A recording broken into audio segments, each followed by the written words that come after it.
Buenas tardes y bienvenidas y bienvenidos al Museo Albacete y bienvenido. Hoy está con nosotros Josep Antoni Cerdà i Mellado, al que agradezco el viaje desde tan lejos para hablarnos hoy de la loza barcelonesa, una mirada distinta. Josep Antoni es licenciado en Historia Medieval, Geografía e Historia, como en el plan antiguo, igual que yo, igual que muchos de nosotros, con la especialidad de Historia Medieval. Luego es también máster en Arqueología Medieval y tiene el diploma de Estudios Avanzados con el programa de doctorado Mundo Medieval y Moderno. También todos ellos en la Universidad Autónoma de Barcelona, que es donde se formó. Su actividad profesional tiene que ver con la educación, con esa faceta tan bonita pero tan dura, ¿no?, como comentábamos ahora, porque es profesor de Ciencias Sociales en el Instituto Miquel Biada de Mataró. La historia medieval, la historia moderna, la arqueología, el estudio de la cerámica y la vinculación a Mataró, yo creo que son las líneas maestras que marcan su trayectoria científica. Y así es miembro de la sección arqueológica del Museo de Mataró, miembro del Centro de Estudios de Arqueología y de Historia de Mataró, de la Asociación Catalana para la Investigación en Arqueología Medieval, de la Asociación de Ceramología y de la Asociación Catalana de Cerámica, de la que también, no sé si en el momento actual, pero has estado en la Junta Directiva, ¿no? Sí. No sé si o ahora mismo también. Sí, desde el año 91. Pues sigue en su Junta Directiva. O sea que, como veis, un miembro de muchas instituciones que tienen que ver pues todas con eso, con la arqueología, la historia, la cerámica, el mundo medieval y moderno, y Mataró, que es su lugar de residencia. Además forma parte de los consejos de redacción de varias revistas, algunas más con un cariz quizá más arqueológico, como la revista La Lletania, o otras como el Boletín Informativo de Cerámica de la Asociación Catalana de Cerámica, que tienen una especialización mayor con el tema que nos ocupa hoy. Podéis imaginar, numerosos artículos en revistas, en congresos, partes en catálogos de exposiciones, de las que os voy a señalar solamente dos artículos, uno en la exposición que se hizo titulada Una historia de baldosas, la colección del Museo de Terrassa del año 2015, donde él tiene un artículo que se titula La colección de baldosas del Museo de Terrassa, o en la exposición de la despensa a la mesa, Cocina y comida en la Barcelona gótica, del año 1994, su aportación tiene que ver con la vajilla de loza autóctona y la vajilla de loza importada en la Barcelona de los siglos XIV y XV, ¿no? La loza... además de eso tiene monografías varias, como la cerámica catalana del siglo XVII encontrada en la Plaza Gran de Mataró del año 2001, o las que tienen que ver con la Fundación Mascor, de la cual tiene varios volúmenes, varias monografías, una dedicada a la loza dorada de esta colección, otra a la cerámica catalana, a la cerámica heráldica, o el último del año 2014 titulado Azulejos, paneles y socarrats de la colección, de esta misma colección Mascor. Es decir, yo creo que es una persona que nos va a dar una visión muy amplia y muy completa de lo que es la vajilla de este territorio, y seguro que aprendemos muchísimo con él. Así que os dejo con Josep Antoni. De nuevo te reitero las gracias por venir hasta Albacete y a todos vosotros por acompañarnos esta tarde. Y os recuerdo lo del teléfono móvil, por favor. Bueno, muchas gracias por la presentación y, en primer lugar, pues darle las gracias a los amigos del Museo de Albacete y a su presidenta, al Museo de Albacete también, a su directora aquí presente, y por supuesto a Pascual, que fue pues quien me invitó a participar en estos martes del museo. Además, también felicitaros a todos ustedes, porque el hecho de que cada martes puedan venir a participar en un acto cultural me parece una acción, un hecho pues realmente encomiable. Participar un poco de la cultura. Pascual me propuso pues hablar un poco de la loza barcelonesa. En el fondo me dijo que me daba total libertad para escoger el tema que yo quisiera, pero en el fondo sé, en el fondo del alma, que pues lo que le interesaba sobre todo es la loza de los siglos XVII y XVIII. Por lo tanto, lo que he hecho es, pues eso, ceñirme a lo que deseaba, ¿no?, que es la loza barcelonesa de estos 2 siglos. Por lo tanto, voy a prescindir de toda la loza de la Edad Media, del siglo XIII, XIV, XV, XVI, también de la azulejería, que es un tema muy interesante, pero un poco se escaparía de lo que sería pues, el tema, y también de la producción de loza dorada, porque también es muy interesante, pero que evidentemente no se puede hablar de todo en una tarde. Podríamos estar aquí hasta la mañana, pero entonces odiarían ustedes la cerámica, si estuviera aquí hablando pues 3 horas seguidas. He puesto este título porque una mirada distinta. ¿Por qué una mirada distinta? Porque bueno, yo hice la tesis doctoral, estuve pues, más de media vida haciendo la tesis. Empecé cuando no tenía 30 años y ahora voy a cumplir 64. Ya la acabé, pero la estoy empleando. Y pues la he enfocado, o enfoqué esta tesis desde el punto de vista de lo que sería no tanto la mirada del arqueólogo, del ceramólogo, sino desde el punto de vista de los artistas, de los artesanos que elaboraron las piezas. Porque si estamos aquí todos ustedes, y he venido de Barcelona expresamente, es porque hace siglos pues, hubo unas personas que estuvieron trabajando toda su vida. ¿Haciendo qué? Pues haciendo platos, haciendo tarros para los farmacéuticos, azulejos, y estas personas evidentemente no tenían ni idea que pues, siglos después pues, lo que ellos elaboraban cada día pues, se iba a convertir en algo que se expondría pues, en los museos y que pues, las personas vendrían a oír conferencias sobre este tema. Por lo tanto, yo lo enfoqué sobre todo desde esa perspectiva humana. Y es un poco lo que me gustaría transmitirles aquí a ustedes. La visión de lo que sería la producción de loza en la ciudad, pero vinculando sobre todo con los hechos históricos que pueden ayudar a explicar por qué se tomaron la decisión pues, de incorporar una serie de motivos decorativos y una serie de una sucesión de series decorativas a lo largo de los siglos. Y para empezar, pues unas cuantas preguntas que siempre me he hecho yo a mí mismo, ¿no? Los motivos decorativos, las series, el hecho de que se incorporen, bueno, pues ¿cuál eran de dónde se inspiraban los azulejeros o los productores de loza? ¿De dónde se inspiraban? Pues seguramente la decoración de los tejidos, en pinturas murales, elementos arquitectónicos que veían en sus ciudades, en los capiteles de las columnas, en las fachadas, seguramente en miniaturas de libros, muchos en grabados, en la flora y fauna autóctonos, evidentemente también. El hecho de hallar restos de antiguas civilizaciones, de los íberos, los romanos, los árabes. Estoy pensando en la conferencia que dio Jaume Coll sobre el Pardalot de Manises, ¿no? Pues el momento que es posible que se descubrieran cerámicas ibéricas pintadas y los ceramistas pues, quisieran imitarlas en el siglo XVII, ¿no? Y luego seguro que hay motivos que se adoptaron de otros centros productores de loza, por los intercambios comerciales, por lo que eran las modas de la época. Pero sobre todo, muy importante, que también se intercambiaban no solamente las decoraciones, sino también la tecnología cerámica y muy importante, los alfareros. Esto es muy difícil de encontrar en la documentación escrita, pero esto es así. Los alfareros en el siglo XVI, XVII y XVIII iban de arriba a abajo. Yo en la documentación barcelonesa he encontrado alfareros de Estocolmo. Ya me dirán ustedes qué hace un señor de Estocolmo en el siglo XVIII en Barcelona, en el mundo de la cerámica, ¿no? Por lo tanto, es importante, porque con ellos pues, venían modas, venían maneras de hacer, y esto pues, creo que pues, muchas veces se olvida, ¿no? Pero luego ya, en un plano más concreto, me pregunto muchas veces quién tomó la decisión de crear o adoptar estos motivos decorativos. En el caso de Barcelona hubo un gremio. Entonces la pregunta era, el gremio se reunía, el gremio decidía pues que todos los agremiados iban a partir de ese momento a pintar la loza con estos motivos decorativos. ¿Quién tomaba la decisión? ¿Dónde, cómo, cuándo y por qué? Las reuniones gremiales prácticamente nunca se hablaba de este tema, de los motivos decorativos, siempre eran temas económicos. Entonces es algo que siempre me ha llamado la atención.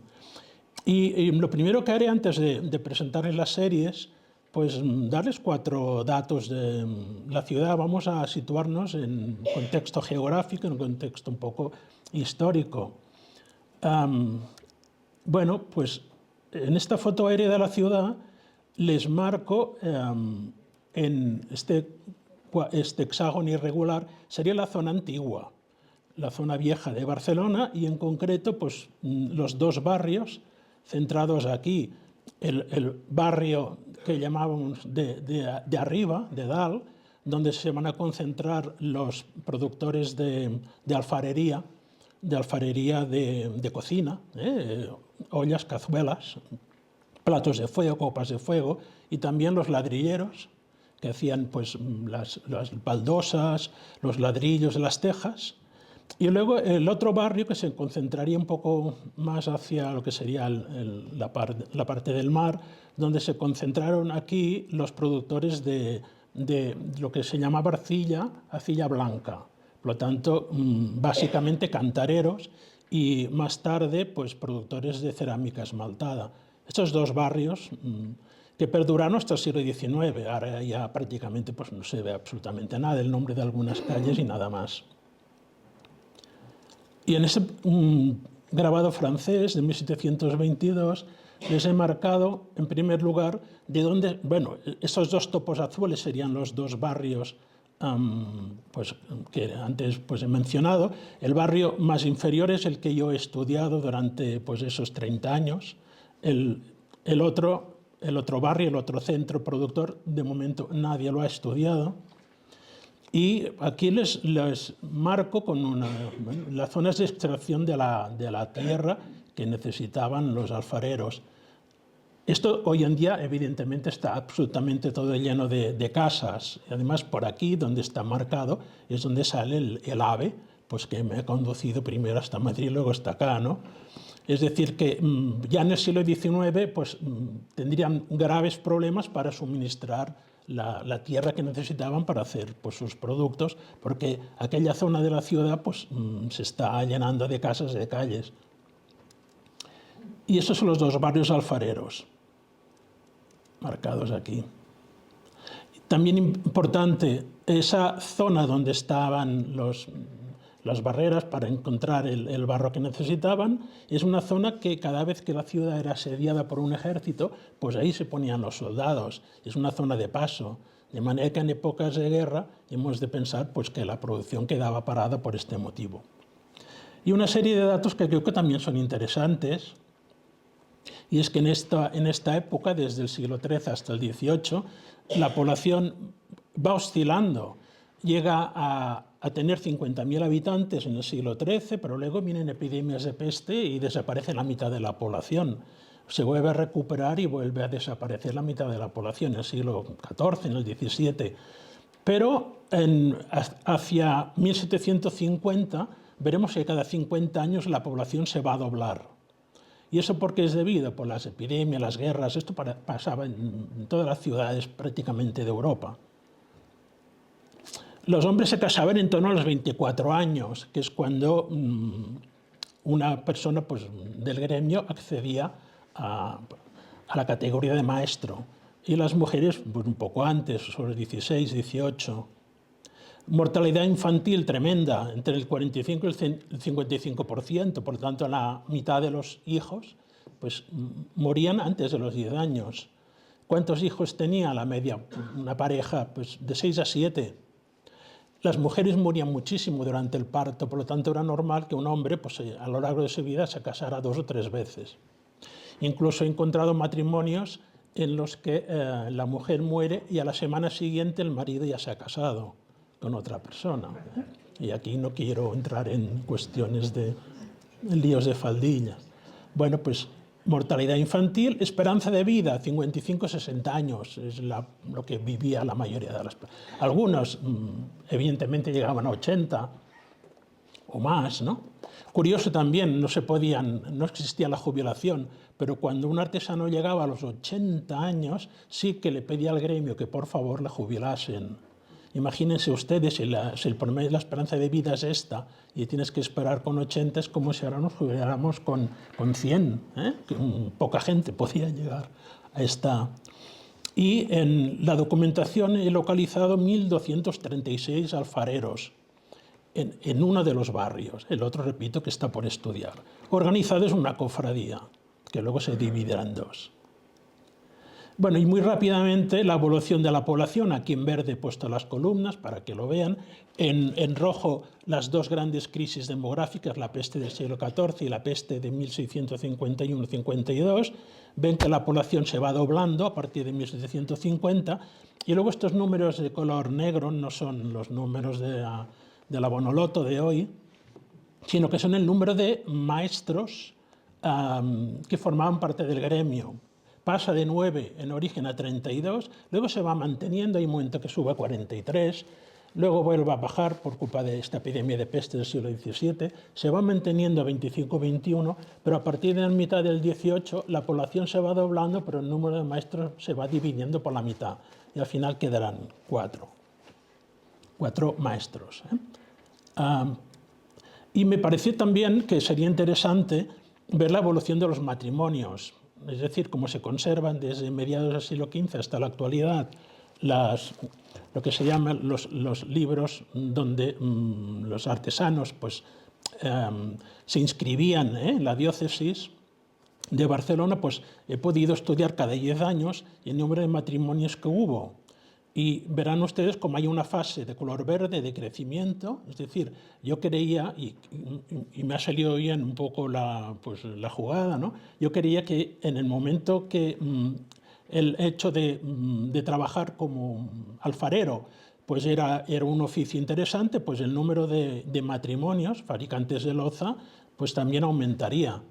Y efectivamente, fíjense que hasta prácticamente mediados del siglo XVII va creciendo. Luego hay una fase de estabilización hasta mediados del 18 y a partir del 18 da la sensación, bueno, pues que la gente ya no quiere que sus hijos pues, se casen con fabricantes de loza porque, bueno, seguramente había en aquellos momentos otros trabajos que pues, podían ser más interesantes económicamente, y es la fase ya de decrecimiento que ven aquí. Y luego algunos datos, ya de tipo más cerámico, para acabar. ¿Cuántos hornos hubo? Unos 32 talleres, más que hornos, de los cuales 17 más o menos simultáneos, 20 eran propiedad de la Iglesia, 5 eran tierras del Estado, tierras del rey, 2 particulares laicos.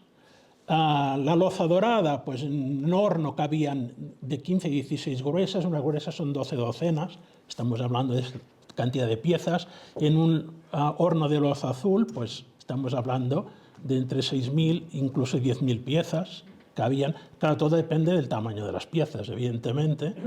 El consumo de 100 a 115 kilos de barniz de plomo por cada hornada, más de 8 a 10 kilos de óxido de estaño, y daban estos 118 a 125 kilos de barniz blanco cada hornada. Y la tierra pues las iba por carretadas de 20 quintales, cada carretada eran 832 kilos. En el siglo XVIII solamente se permite que cada maestro consuma 30 carretadas al año y el promedio de cocción es de 10. El consumo de tierra por cada hornada pues serían 2.500 kilos. Y luego está, evidentemente, todo el consumo de combustible. Eso se lo digo porque cuando se ponía en marcha el horno, la cantidad de dinero que tenía que haber desembolsado antes el alfarero era tremenda. Y si le salía mal la cocción, pues prácticamente era la ruina. Y a veces pasaba. Producción anual a finales del 17, unas 750.000 piezas. Imagínense, a cabo de 10 años pues serían 7 millones, a cabo de 100 serían 75 millones. La pregunta es, ¿dónde están todas estas piezas, no? Buena pregunta. Y las series son estas, desde el siglo XIII hasta mediados del XIX, hay una producción de loza en verde y morado, que no la vamos a ver. Luego la producción azul, que empieza ya a mediados del siglo XV y llega hasta el XIX. La producción dorada, que sería desde 1482 hasta finales del siglo XVII, y luego la producción policroma de los siglos XVII y XVIII, inicios del XIX.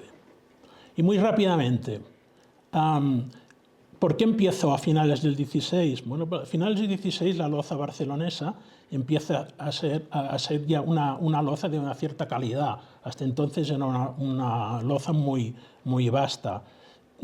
¿Qué pasó? ¿Qué pasó en la ciudad para que hubiese esta producción de loza de una cierta calidad? Pues yo creo que hay dos hechos, digamos, bélicos que explicarían.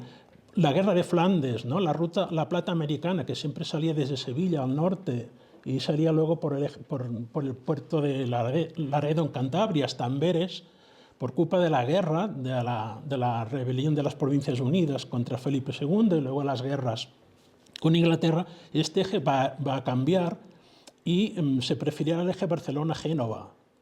Con lo cual, ¿qué ocurrirá? Pues ya se pueden ustedes imaginar, la llegada de la plata americana en grandes cantidades, pues que trae comerciantes, hombres de negocio, etcétera, etcétera.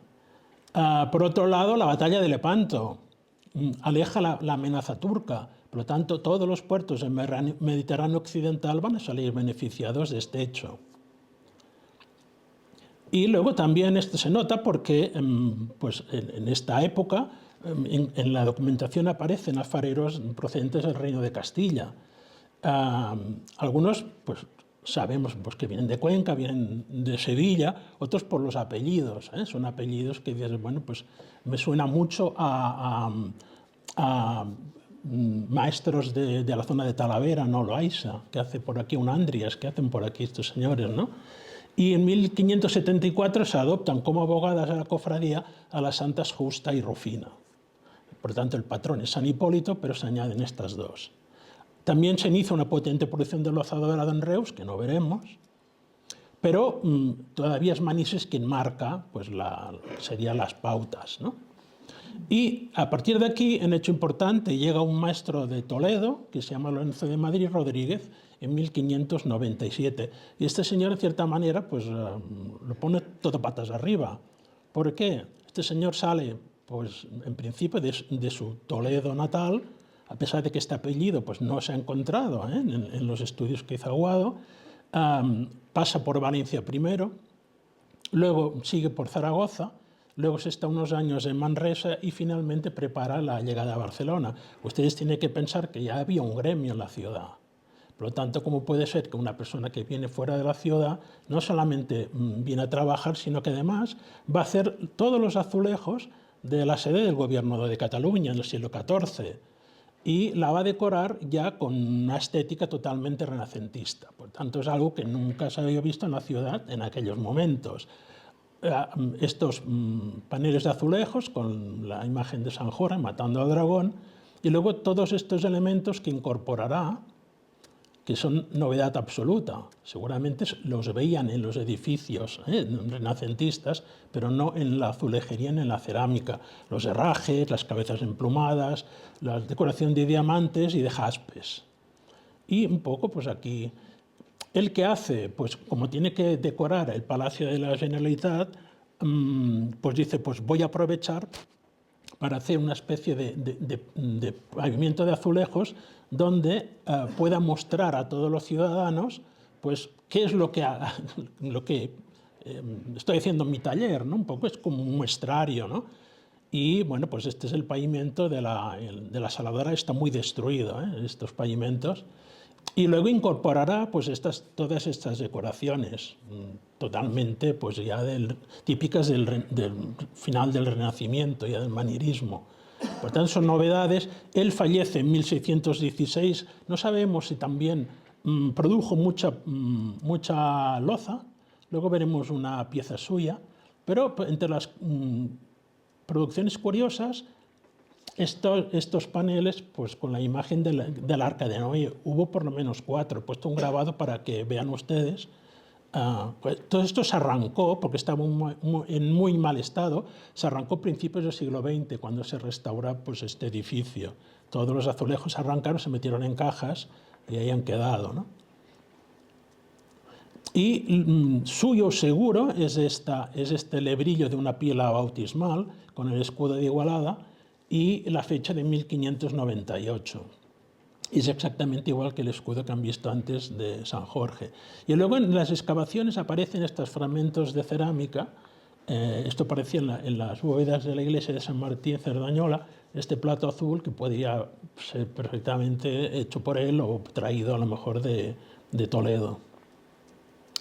Bueno, pues muere este señor en 1616, pero deja escuela y ya se empieza a producir esta loza policroma que convive con la loza dorada, y verán ustedes que se intercambian decoraciones entre una y otra. Esta de aquí, las hojas hendidas, que el otro día Jaume Coll hablaba de las hojas hendidas, típico de la loza dorada, pasará también a esta producción. Aquí la tienen, las hojas hendidas. O, por ejemplo, estas decoraciones a base que parecen pues, párpados o parecen yo que sé qué, pues ustedes también pues, las encontrarán en la producción policroma. Incluso pues, las aves, ¿no? las aves rapaces, estos perros con un collar, pues, todo esto se incorpora también a la producción esta en azul, amarillo y verde. Esta de aquí, por ejemplo, es un plato con una cenefa castellana, que decimos, ¿no? Como este de Ellín. Pero fíjense cómo la cenefa es la misma, pero el resultado final es un poco distinto, ¿no? Es esta especie de hojita horizontal con un círculo como una aspa, la típica cenefa castellana, por lo tanto, que es de origen chino. Es decir, muchas decoraciones nos vienen de China, nos vienen de Japón y aquí pues, se reinterpretan. Y pues vamos a ver pues, que en poco tiempo se empezará a elaborar pues, una serie de piezas, platos, estos son hallados en excavación, que incorporan pues, elementos nuevos. Algunos pues, todavía muestran pues, estas hojitas que hemos dicho hendidas. El plato del pajarito, a ver si este de aquí, esta decoración es una decoración de hojas ala, esto es típico de Italia, de la zona Ligur. Aquí tienen esta decoración. En cambio, esto de aquí es lo que hemos visto anteriormente en las cenefas castellanas, igual que esta decoración de aquí. Y se incorporan, pues obviamente, imágenes. Esta cenefa a base de S o de Z, según el dibujo. Esto, por ejemplo, lo encontró Aguado en las excavaciones de Toledo, en Puerta de Bisagra. Por lo tanto, yo creo que hay muchas relaciones que todavía no se conocen muy bien. Aquí, por ejemplo, cómo conviven las series azules con las doradas. En el plato azul, con una cenefa típica de la loza dorada, la vajilla del monasterio de Pedralbes, Petras Albas. Pero cuando se trata de la vajilla del monasterio, seguramente debe ser de la abadesa, pues la pieza es en dorado y en lugar de la A de Petras Albas aparece la M con la corona, porque es la inicial de la fundadora del monasterio, Elisenda de Moncada, la reina Elisenda de Moncada. Por lo tanto, las dos series, la azul y dorada, conviven perfectamente y se intercambian motivos decorativos. Y aquí este fragmento es interesante, no sé si ustedes verán aquí las marcas que deja el papel estarcido, no sé si lo ven, estos pequeños puntitos negros. Esto es la marca.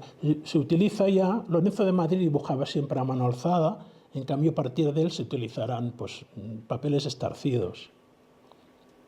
Y aquí he puesto unos cuantos para que vean. Estos son de azulejos del siglo XVIII, pero es un papel que se ha agujereado, primero se dibuja, se agujerea y luego se hace pasar carboncillo y luego cuando pues, levantas el papel, que queda el dibujo marcado y luego solamente hay que reseguirlo y pintarlo. Por lo tanto, muchas de estas decoraciones las encontraremos en azul en dorado porque el estarcido era el mismo y se elaboraban en los mismos talleres, eso no hay ninguna duda.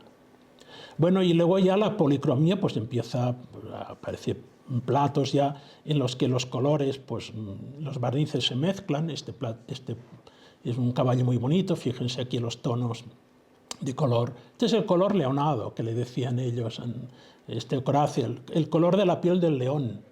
Y claro, me dirán, ¿y cómo sabían la gente el color que tenía la piel de un león? Pues porque en Barcelona está la calle de la Leona y la casa de la Leona. Se llama la casa de la Leona porque había una leona que es la que se acaba a pasear en una jaula pues el día que hacían pues, grandes festividades.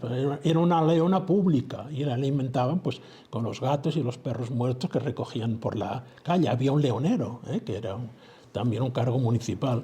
Bueno, pues tienen aquí este plato bonito de 2 palmos, el plato de 1 palmo y de 3 cuartos. Estas eran las medidas estándar: 3 cuartos de palmo, 1 palmo y cuarto, 1 y medio, 1 y 3 cuartos, 2 y luego más de 2 palmos.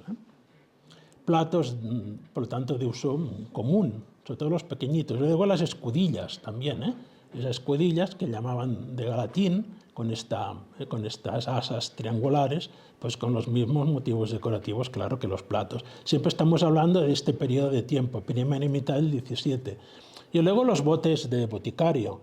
Este de fondo amarillo, que evidentemente es de una influencia italiana total, de Montelupo, el mismo con el fondo blanco, el mismo con el fondo jaspeado, esas decoraciones que trajo Lorenzo de Madrid, y el mismo pues con un fondo verdoso, son típicos de esta época. Y luego los platos, esto es el motivo del rayado naranja de Talavera, que se aplica pues en la loza barcelonesa, que lo tiene estas hojas partidas con el rayado naranja, por lo tanto una moda talaverana que pues también se utilizó para decorar estas piezas pues, tan bonitas de color. Y luego un caso muy curioso, es decir, como muchas veces la cerámica pues, puede explicar hechos que sucedieron de verdad. Esta es una señora, una hilandera, es evidente, ¿no? El uso y la rueca, pero mire qué ocurrió en 1628, que hubo una huelga de cardadores y de tejedores, y las mujeres, las hilanderas, protestan violentamente y entran en la sala del Consejo de Ciento, lo que sería el ayuntamiento de la ciudad. Entonces es posible que pues bueno, el hecho esto de que estas hilanderas hicieran una huelga y entraran pues, violentamente en el ayuntamiento, es posible que inspirara a este pintor a dibujar una hilandera pues, en un plato de la misma época. Y aquí tenemos las lozas de mediados del siglo XVII. En 1640 empieza una rebelión contra Felipe IV. Se produce una guerra que durará 12 años y la guerra encima pues, va a acabar, el último año de guerra, en 1651-52, con una tremenda epidemia de fiebres tifoideas. Y es un momento en que muy probablemente no va a llegar cobalto a la ciudad, ni va a llegar estaño suficiente para decorar la vajilla. Y fíjense la diferencia de colores. Cuando llega estaño, cuando llega cobalto para el azul, pues aparecen unos platos con un azul muy bonito. Cuando no hay, pues seguramente tuvieron que mezclar el estaño con otras, seguramente pues con el manganeso para hacer estas decoraciones, incluso mucho más pobres. En los dos casos el escudo de la ciudad.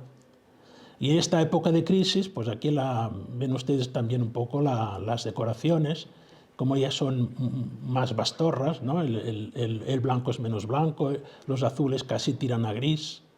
Y luego he puesto una para que puedan comparar los tonos de azul distintas. Aparecen formas cerámicas nuevas, como las hueveras, por ejemplo, que se desconocen en el siglo XVI. Y bueno, van apareciendo ya algunas piezas curiosas, como esta.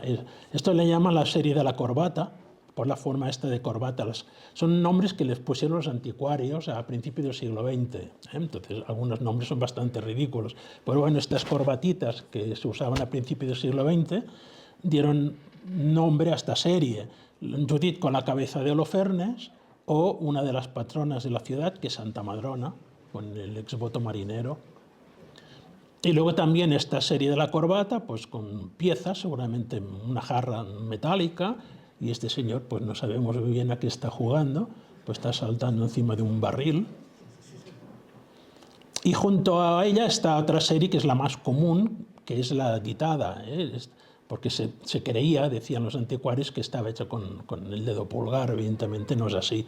Por tanto, motivos de estos hay a miles. Y es curioso, ¿no? María la pastelera, por lo tanto esta señora pues encargó una vajilla. María la pastelera. Este señor, no sabemos qué María era, este señor sí que existió. Es Antoni Joan Palà, un labrador, un dueño, propietario de casas en Mas Palà, en la parroquia de Bergús, en el término de Cardona, en el centro de Cataluña. Por lo tanto, él también tenía su vajilla. Y estas decoraciones que parecen picasianas, tan curiosas, ¿no? De la decoración de la ditada, y algunas piezas incluso con la fecha de 1676 en este caso. Bueno, ¿qué es lo que ocurre en la segunda mitad? Ha habido, por lo tanto, una guerra, una epidemia, una época un poco así tremenda. Luego la ciudad se recupera con el Tratado de Münster. Esa rivalidad que hubo con la corona española y las Provincias Unidas, esto se va a acabar, habrá un tratado de paz, pero esa rivalidad entre Holanda y Francia no va a seguir, y los comerciantes holandeses, ¿qué hacen? Pues en lugar de ir a Francia a buscar cítricos, seda, vino, aguardiente o fruta seca, vienen pues aquí a la península ibérica, a España y Portugal, a buscar estos productos. Y establecerán consulados, ¿dónde? Pues en todas estas ciudades. Son cónsules comerciantes holandeses que se instalan primero en Cádiz, por supuesto, ¿no? Porque es el comercio con América, Sevilla, Málaga, Alicante, en San Sebastián, en Barcelona, en Bilbao, Vigo y en Canarias. Y vienen a buscar estos productos que he mencionado antes, básicamente estos de aquí, además del comercio, repito, con América. Y en concreto conocemos bien los nombres de los cónsules holandeses en Barcelona, son estos señores, Hans Kies y Arnold de Jager, que traían de Holanda, traían especies, cosas que traían las compañías orientales, que venían los barcos de China y de Oriente, especies, el tabaco, el azúcar, las pipas de kaolín, traían millones de pipas de kaolín, pipas para fumar, y colorantes, y entre los colorantes, importante, el plomo, el estaño, el cobalto. ¿Qué pasará? Pues que en Barcelona, pues de golpe y porrazo, habrá estaño y cobalto en grandes cantidades, además de buena calidad y barato. Pues ¿qué harán los alfareros? Empezar a consumir como locos. En esta época aparecen estas series a mí me recuerdan la serie de las golondrinas, ¿no? Me recuerda bastante. Parece que el origen de estas series sería de nuevo la porcelana china, que se pone de moda entonces en toda Europa. Y otras series más, esta de aquí, que le llaman la serie de Paulet, pero fíjense que está desapareciendo aquella idea del horror vacui, aquellos platos que estaban decorados con todo. Esto ya va desapareciendo, la decoración queda centrada en el medio con una cenefa muy sencilla. Y este de aquí en concreto, esto es en la Torre de Montjuïc. Hubo una guerra en 1641. En esta guerra lo que era el ejército de los gremios consiguió derrotar a un ejército profesional, Marqués de los Vélez, y a partir de aquí la Torre de Montjuïc se va a convertir en un símbolo de la ciudad. Aparecerá en muchas vajillas y en muchos azulejos, siempre la Torre de Montjuïc con estos contrapesos. Esta sería la serie ya de la segunda mitad del siglo XVII, y pues van a elaborar estas piezas ya que están inspiradas en la loza de Savona. Este plato de aquí es de Savona, y estas mismas decoraciones, hay quien les ha puesto el nombre de algas, pues no lo sé, que son decoraciones orientales que llegan a Italia, etcétera, etcétera. Aquí verán la versión en azul y la versión en policromo. Y luego todas las variaciones que quieran ustedes del mismo motivo. Las cenefas van cambiando, pero siempre es lo mismo. A esta serie se le ha dado el nombre de transición, porque es la transición del siglo XVII al siglo XVIII. Algunas incluso están fechadas, como esta del plato que dice Mariano Negra, un señor que vivía pues, en San Juan de Espí, y por eso parece un pino negro, y la fecha de 1703. Por lo tanto, el cambio de siglo, 17 al 18. Son piezas de 40 centímetros, la mayoría de estas. Y luego pues, continúan los escudos de órdenes religiosas, de los mercedarios, estos de aquí, el monasterio de San Jerónimo del Valle de Hebrón, que es un monasterio real con la corona, el escudo de la ciudad, en dos versiones, o el escudo de Cáritas, San Francisco de Paula, en platos, repito, de gran tamaño, pues también en vajillas, como estos jarros, los saleros, las mismas decoraciones, el mismo escudo, y los saleros que también son formas que nos vienen de China. Bueno, y que a finales del 17 ya aparecen pues, decoraciones un poco ya más complejas. Este plato, por ejemplo, con un caballo y un caballero encima, en azul y perfilado en morado, pues tiene su versión en policromía. Y aquí sí, bueno, dice Domicianos Augustos, por lo tanto, la imagen del emperador Domiciano. Ya es a finales del siglo XVII, los últimos 20 años. Y aparece esta serie. Acuérdense lo que decíamos de los holandeses, los tulipanes, ¿no? Pues aquí estos platos con decoración de margaritas y tulipanes, muy vistosos. Y la azulejería, que la acompaña, por lo tanto el mismo taller que hacía los platos, pues dibujaba los diseños de los azulejos. Este plato, pues lo mismo, la serie de la margarita, y una orza, pues también, con estos pájaros y estas grandes flores, muy de moda. Durará poco, porque básicamente son dos talleres, y a la que mueren los dos pintores, pues acabó un poco la historia. Y bueno, distintos platos de la misma época, con decoraciones de margaritas, florales. Aquí han desaparecido los círculos azules que encerraban la decoración. O estos de aquí también muy bonitos. Estos se pueden atribuir ya a algún autor concreto, Miquel Lapuja. Estos de aquí siempre son transición del 17 al 18. Sabemos que Miquel Lapuja murió en 1707, por lo tanto, en este sentido está bastante bien fechado. O estos de aquí. Las cenefas van cambiando, pero un poco la idea siempre es la misma, ¿no? Grandes decoraciones, grandes manchas de color con estos florones. O estos otros también, que se pueden atribuir a Miquel Lapuja, caballero. Muchos motivos son sacados de grabados de la época. Este Picó parece que fue un mercader importante que tenía relaciones con Mallorca y se han encontrado 7 o 8 platos y siempre con el nombre de Picó.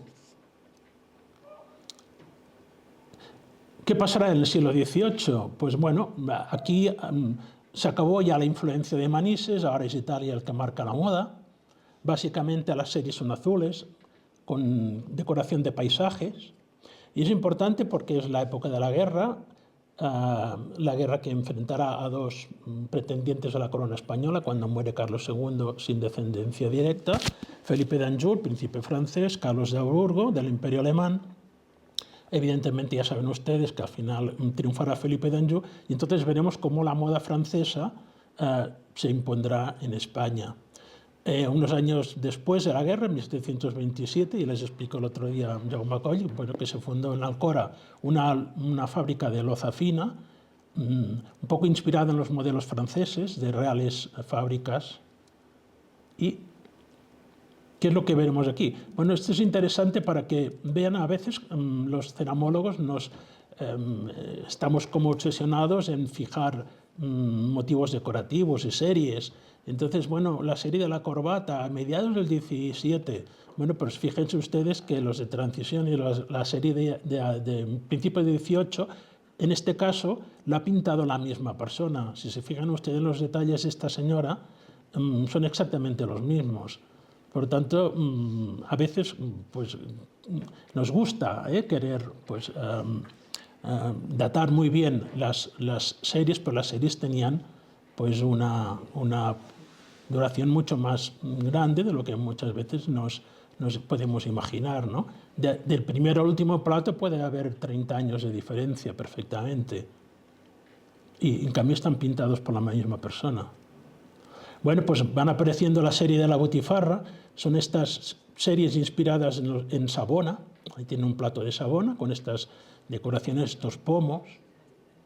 ¿Por qué le llaman de la Botifarra? Porque a veces aparecen estos motivos que tienen esta forma de embutido, de una botifarra, como una longaniza pues, atada en un cordel.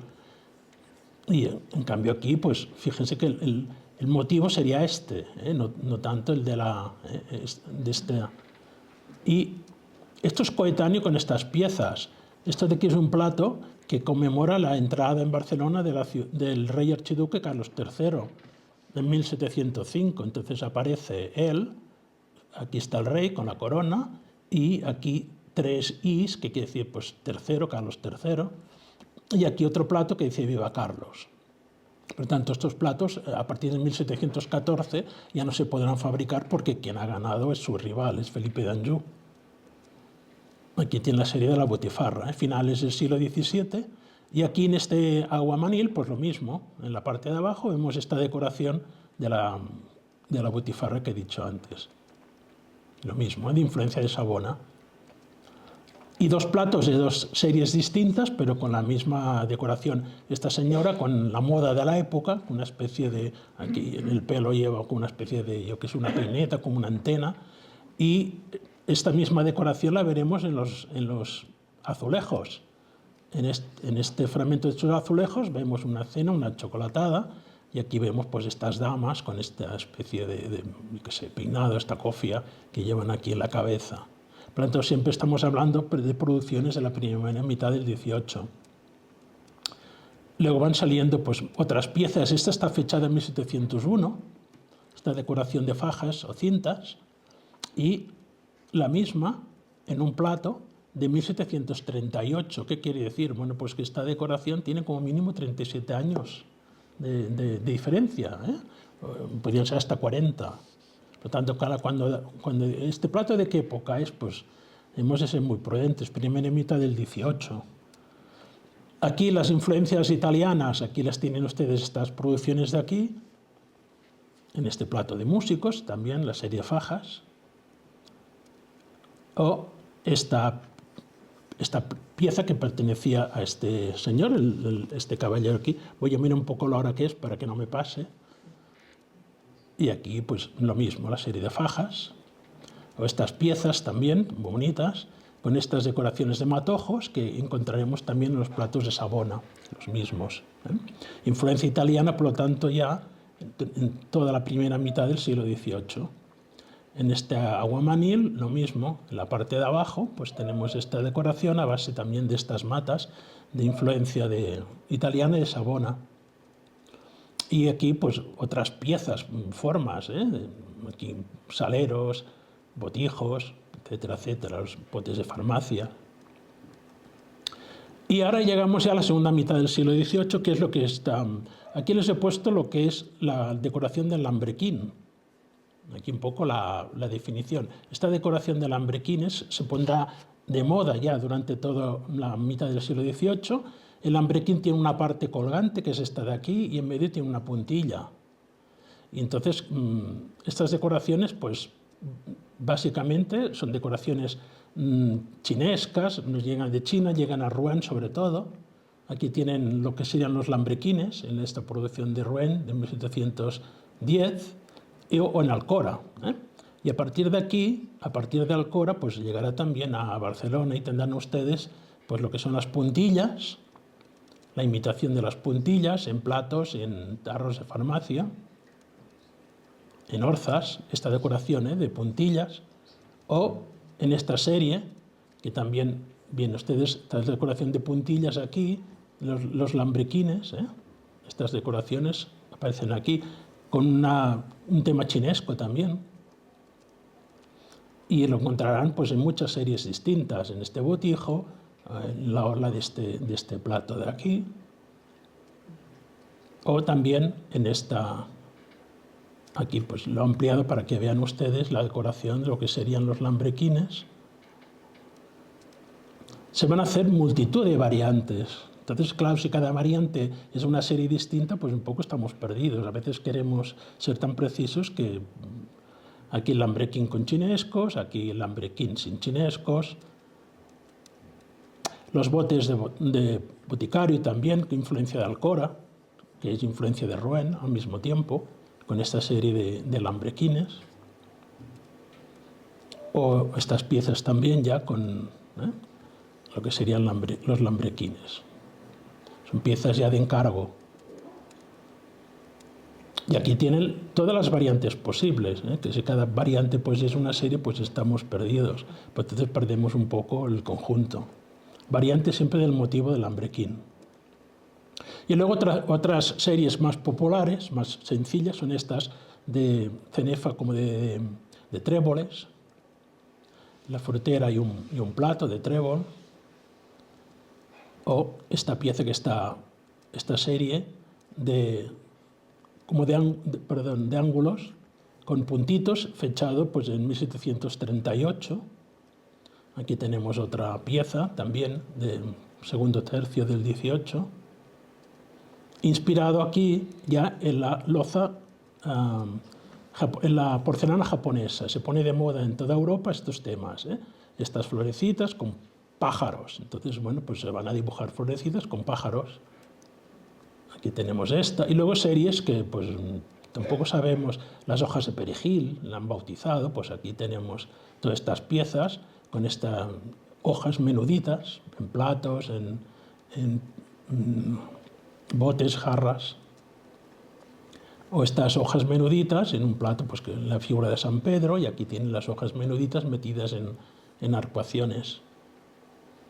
Todavía aparecen los paisajes. Todo esto en la segunda mitad del 18 se acaba.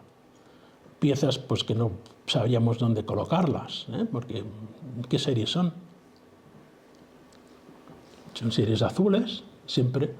O este plato de gran tamaño, son 55 centímetros, un plato inmenso, con estos crisantemos, siempre en reserva. Fondo azul y la decoración floral pues en reserva, en blanco. Y pues de estos veremos distintos modelos. Siempre es lo mismo, un fondo azul oscuro y decoración en blanco en reserva encima, con paisajes, ruinas. El dios Mercurio, también, por lo tanto, una pieza también muy, muy espectacular. Todo esto siempre... Y luego series, un poco que tampoco sabríamos dónde escribirlas, estas piezas siempre. Segundo tercio del siglo XVIII, en platos y también en las benditeras, para poner el agua bendita, pues también estas series en azul, con la Santa Eulalia, la patrona de la ciudad, con la cruz. Y ya, para ir acabando, la segunda mitad del siglo XVIII, importante todavía la influencia de la loza francesa y holandesa. Las series azules predominan hasta finales del siglo XVIII. Y luego hay un motivo muy curioso, que es el motivo del gallo, que puede que tenga relación con la Revolución Francesa en 1789. ¿Cuáles son estas series predominantemente azules? Esta de aquí, de la arracada, que no deja de ser pues, una decoración inspirada en la loza francesa, en Mustier, y le llamaron de la arracada porque las arracadas catalanas del siglo XIX tenían esta forma, y un poco, si se fijan, es esta forma de aquí, esta decoración, la tienen que poner en vertical y sería pues, parecido. Y aquí el gallo aparece a finales del siglo XVIII, este gallo, suspendido sobre una pata, en decoraciones de influencia de Mustier francesa, o en estas decoraciones que también recuerdan las producciones de Rouen o de Delft. Entonces, ¿dónde ha salido el tema este del gallo sobre una pata? Pues miren, aquí les pongo, vuelvo atrás para que vean un poco estas decoraciones así, con esta cenefa, como compartimentida, y aquí pues verán en Delft pues un poco la misma idea, ¿no? Estas decoraciones así. Todo esto es inspirado en la porcelana japonesa, Kakemon, por tanto. O aquí este plato de Nevers con la inscripción que yo soy el gallo que vigila por la nación. Está cacareando, que es el lema de la Revolución Francesa. Por lo tanto, un gallo encima, con una patita, en este caso encima de un cañón. Esta es la hoja de Nevers, de 1792. Y luego otras series que también van a aparecer, esta de blondas o encajes, que está inspirada también en las series francesas, como pueden ver aquí, en policromo, y aquí más sencillito, de Mustiers. Y luego ya a finales del 18 aparece esta serie, la serie de la cerecita, por estas decoraciones de aquí, pero este plato también tiene esta decoración de la cerecita, y en cambio la cenefa es completamente distinta. Son piezas ya de finales del 18, inicios del siglo XIX. son los lambrequines, pues con la cerecita en medio.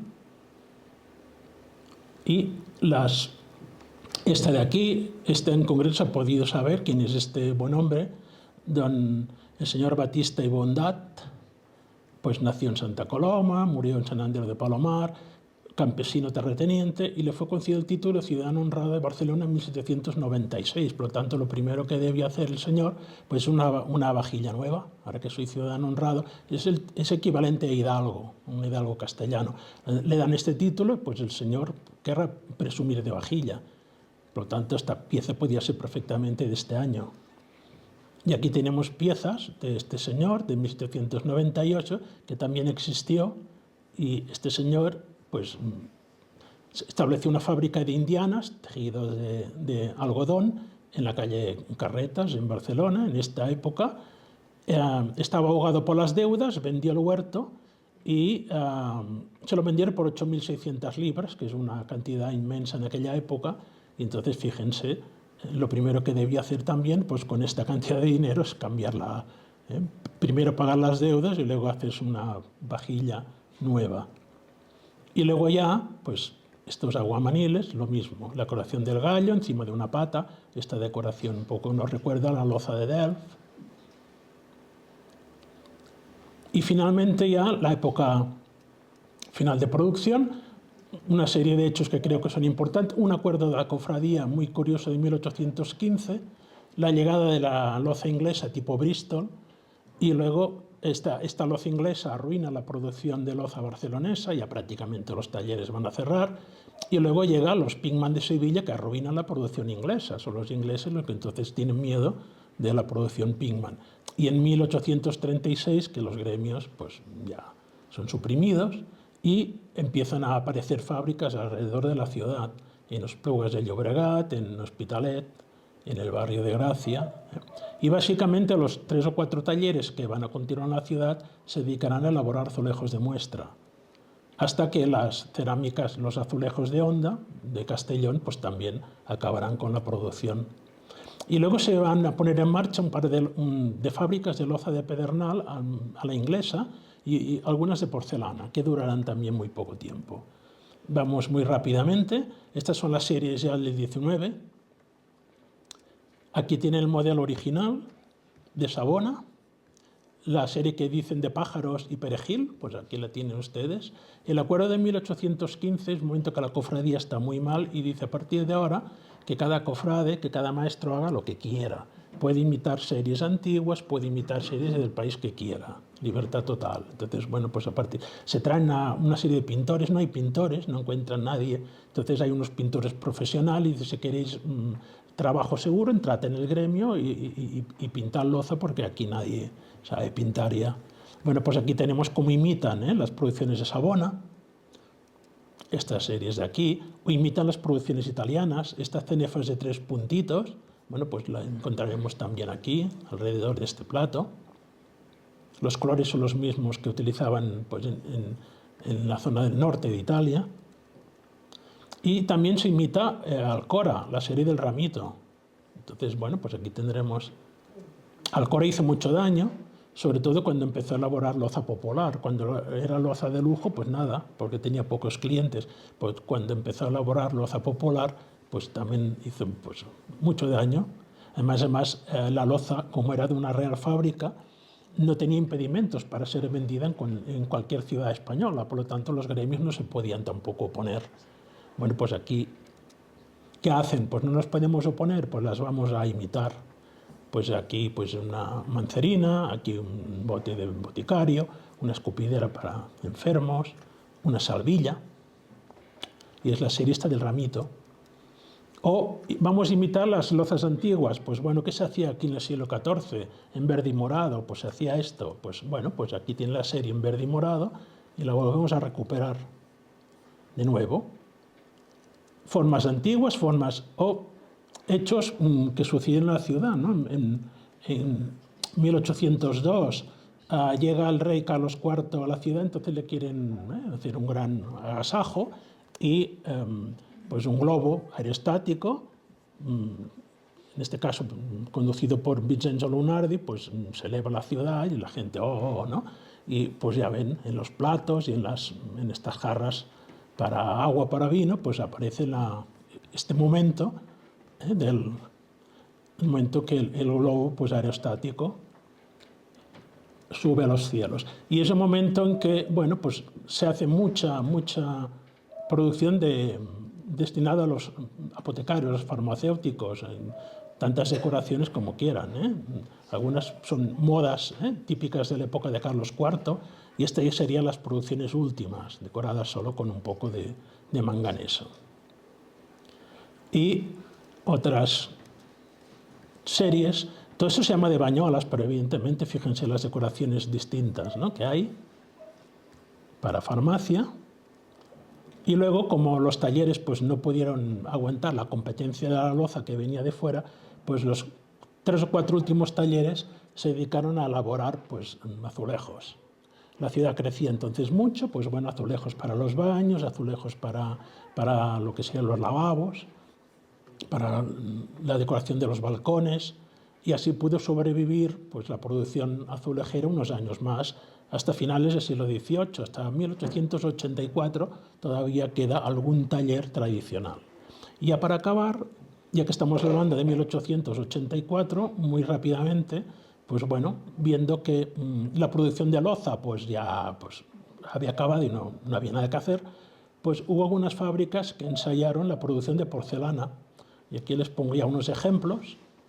Para finalizar, la fábrica de Ramón Florensa Hijos, que hizo pues, esta serie con se la regalaron al diestro Lagartijo en 1888, ya un poco ahora desesperada, ¿no? La fábrica duró hasta principios del siglo XX, luego se reconvirtió en una fábrica de porcelana eléctrica. Y así pues puede aguantar. O esta otra bandeja, es fotoimpresión ya, con la imagen de este general, Francisco de Paula de Pavía y Pavía. Y las últimas, ya para acabar la charla, las imágenes pues, de Alfonso XII y su esposa María Cristina de Habsburgo. Bueno, pues esto es lo que había pensado que a lo mejor pues, os podía interesar, es lo que he preparado. Y bueno, pues, si queréis hacer alguna pregunta, yo encantado de la vida. Si hay algún tema, algún aspecto que queráis pues, profundizar un poco más, pues aquí estamos. Muchas gracias.